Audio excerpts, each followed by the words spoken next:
నేను రెగ్యులర్గా ఏలూరు ప్రాంతంలో ఒక స్థలంలో మీటింగ్కి వెళ్తాను. అయితే రెగ్యులర్గా వెళ్ళినప్పుడు ఒక కుటుంబం మాకు బాగా పరిచయం చేస్తుంది, వాళ్ళ పిల్లలతో సహా.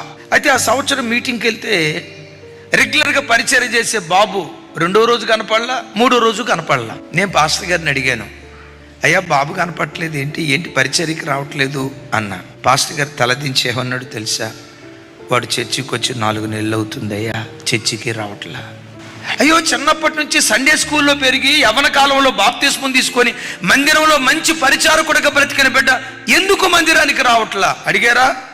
అడిగేవయ్యా, ఒక్క మాట చెప్పట్లా. వాళ్ళ అమ్మ వాళ్ళని పిలిచాను, అమ్మ బాబు మందిరానికి రావట్లేదా? 4 నెలలు అవుతుందయ్యా. ఎందుకు రావట్లేదమ్మా? ఎన్ని అడిగినా చెప్పడయ్యా. నేనే ఆ బిడ్డ దగ్గరికి వెళ్ళా, చిన్న నువ్వు 4 నెలలు బట్టి మందిరానికి వెళ్ళట్లేదట, ఎందుకు వెళ్ళట్లా? వెళ్ళకపోవటానికి కారణం ఏంటి? యేసయ్య అంటే ఇష్టమే కానీ యేసయ్య కోరుకున్నట్లుగా నేను బ్రతకలేకపోతున్నానన్నా, అది నా బాధ. యేసయ్య కోరుకున్నట్లుగా నువ్వు బ్రతకపోవటం ఏంటి తమ్ముడు? ఏడుస్తా ఏం చెప్పాడో తెలుసా? తాడీరు చదివేటప్పుడు స్నేహితులతో కలిసి కంబైన్ స్టడీకి వెళ్ళిన కొన్ని పరిస్థితులను బట్టి ఒక చెడ్డ స్నేహితుడు సెల్ ఫోన్ నా దగ్గరికి తీసుకొచ్చి చేయి రే ఈ ఫొటోస్ చూడరా అన్నాడు. అవేంటో నేను గ్రహించా. నేను చూడను, మేము మందిరానికి వెళ్ళేవాళ్ళం, ఇలాంటి పనికి మళ్ళీ నేను చూడను అని అన్నా. 2-3 రోజులు శోధించాడు. చూడకూడదు అని అనుకున్నా కానీ యవనస్తుని కదన్నా, చూస్తే బాగుండు కదా అన్న ఆలోచన కూడా మనసులో బయలుదేరింది. ఒకరోజు న్యూడ్ ఫోటో నాకు చూపించాడు, బలహీన పడిపోయా. తరచుగా చూడటం ప్రారంభించా. అపవిత్రమైన తప్పుడు ఆలోచనలు వస్తున్నాయన్న. మరి మందిరానికి ఎందుకు రావట్లేదు తమ్ముడు? ఎప్పుడైనా మందిరానికి వచ్చి మందిరంలో కూర్చుంటే అక్కడ పాటలు పాడే కోయరు అక్కోళ్ళను చూసినా, మందిరానికి వచ్చే తల్లును చూసినా, చెల్లిని చూసినా ఒక అపవిత్రమైన ఆలోచన, మానసిక వ్యభిచారికుడిగా నేను మారిపోయా.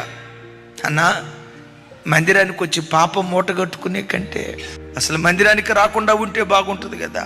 యేసయ్య కోరుకున్నట్లుగా బ్రతకటం కష్టమై నా హృదయం అపవిత్రతతో నిండుకోవటాన్ని బట్టి లోకపు స్నేహం అనే సెల్ ఫోన్ 20 సంవత్సరాలు కట్టుకున్న నా భక్తి జీవితాన్ని ఒకేసారి కుప్పలాగా కూల్చేసింది.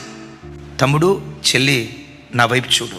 ఈ విశ్వాస జీవితాన్ని, భక్తి జీవితాన్ని కాపాడుకోవాలంటే ప్రతి క్షణం అప్రమత్తంగా ఉండాలి. 20 సంవత్సరాల అనుభవం అండి నాకు, నన్ను ఎవడు పడగొట్టలేడండి, నా ఆత్మీయతకు తిరుగులేదండి అని అనుకోవటానికి వీలు లేదు. క్రైస్తవ జీవితం కత్తి మీద నడక.